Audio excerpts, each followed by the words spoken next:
Hello everyone, we will continue our lesson soil erosion and soil conservation. Now we will study about the causes of the soil erosion. Soil erosion किन कारणों से होता है, अब हम वो सब पढ़ेंगे.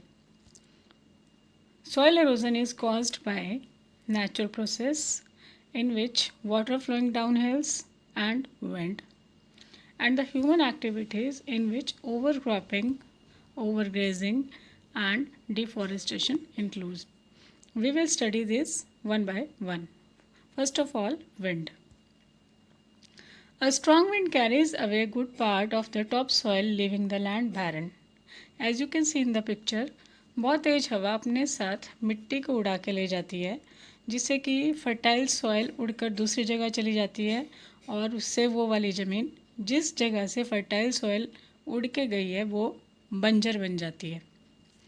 This affect farmers because the fertile soil is blown away.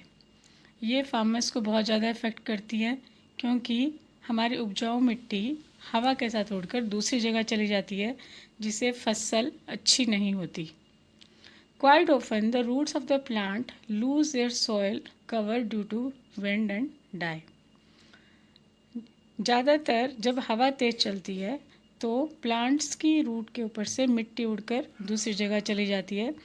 इससे क्या होता है, प्लांट सूख जाते हैं और ख़त्म हो जाते हैं. Next is water. Heavy rain causes soil halogen. बहुत तेज बारिश से भी सॉइल एरोजन होता है. Rain लूजन top soil and the rain water carry away soil into the reverse and lake. Rain से टॉप सॉइल लूज़ हो जाती है. जब बारिश का पानी ज़मीन पर पड़ता है तो हमारी टॉप सॉइल वाली मिट्टी लूज़ हो जाती है एंड बारिश के पानी के साथ वो एक जगह से दूसरी जगह चली जाती है, जैसे कि थ्रू रिवर्स और लेक्स पानी के साथ बह बहकर वो दूसरी जगह चली जाती है. This may cause of a flood. इस वजह से बाढ़ भी आ सकती है. Moving water in the reverse remove rock from its bank causing soil halogen. बहुत तेज बहता हुआ पानी नदियों के किनारों से मिट्टी को अपने साथ बह के ले जाता है, जिससे सॉइल एरोजन होता है. मिट्टी एक जगह से दूसरी जगह चली जाती है. Second is overgrazing. When farmers allow too many animals to graze an area of the land. जब फार्मर्स किसान बहुत सारे जानवरों को एक ही जगह पर घास खाने के लिए छोड़ देते हैं, उससे क्या होता है कि the damage of the soil structure and remove plant cover allowing the soil to blow away. बहुत सारे एनिमल्स जब एक ही जगह पे घास खाएंगे तो उस जगह की पौधे ख़त्म हो जाएंगे और वहाँ की मिट्टी लूज़ हो जाएगी, जिससे वो हवा और पानी के साथ ईज़िली एक जगह से दूसरी जगह चली जाएगी. Next is deforestation. Large area of the forest are cut down leaving land barren. बहुत बड़े एरिया जंगल को काटने से मिट्टी लूज़ हो जाती है और एक जगह से दूसरी जगह चली जाती है, जिससे कि ज़मीन बंजर हो जाती है. Tree and plants root prevent the soil erosion. पेड़ और पौधों की रूट्स जो होती है मिट्टी को बहुत टाइटली होल्ड करके रखती है, जिससे कि सॉइल एरोजन नहीं होता. When they are removed the soil dries out due to constant exposure to the sun and easily blown to washed away. जब हम पेड़ों को काट देते हैं तो जो मिट्टी होती है वो ईज़िली ड्राई हो जाती है सन की हीट की वजह से और हवा से आसानी से उड़कर एक जगह से दूसरी जगह चली जाती है. Next one is over cropping. When land is continuously farmed, the nutrients are drained from the soil, which destroys soil structure and make it less fertile. जब हम ज़मीन पर बार बार खेती करते हैं, बार बार फसल उगाते हैं, तो उससे क्या होता है, उस जगह के न्यूट्रिएंट्स मिट्टी के ड्रेन आउट हो जाते हैं, क्योंकि पानी डलने से न्यूट्रिएंट्स बार बार ज़मीन के अंदर चले जाते हैं. This destroy the soil structure. इससे क्या होता है, मिट्टी की फर्टाइल शक्ति कम हो जाती है और फसल अच्छी नहीं उगती। Next one is soil conservation. Prevention of loss of the top most layer of the soil from halogen is called soil conservation. ज़मीन के सबसे ऊपर वाली लेयर को प्रिवेंट करना कि मिट्टी उड़कर एक जगह से दूसरी जगह ना जाए, इसको बोलते हैं हम soil conservation. Next one is afforestation.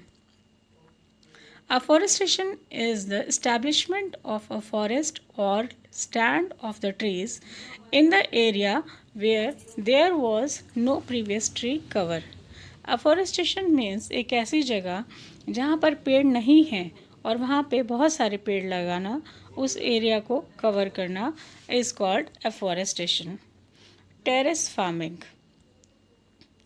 Terrace farming refers to the act of creating steps or terraces on the mountain slopes to carry out farming activity. Terrace farming का मतलब होता है कि माउंटेन्स पे स्टेप्स बनाना, as you can see in the picture, और उन पर खेती करना, जिससे कि पहाड़ों की मिट्टी उड़कर एक जगह से दूसरी जगह नहीं जाती, क्योंकि पौधे मिट्टी को अब टाइटली होल्ड करके रखते हैं। Next one is cover crops.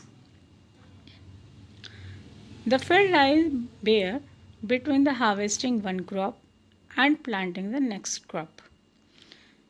जब हम एक फसल की कटाई कर लेते हैं और दूसरी फसल हमने लगानी होती है, बिटवीन दैट टाइम ज़मीन खाली रहती है, तो उस टाइम पे किसान ज़मीन पर फसल लगाते हैं, इनको बोलते हैं कवर क्रॉप्स, जिससे कि मिट्टी को वो होल्ड करके रखें और उड़ने या बहने से बचाएं।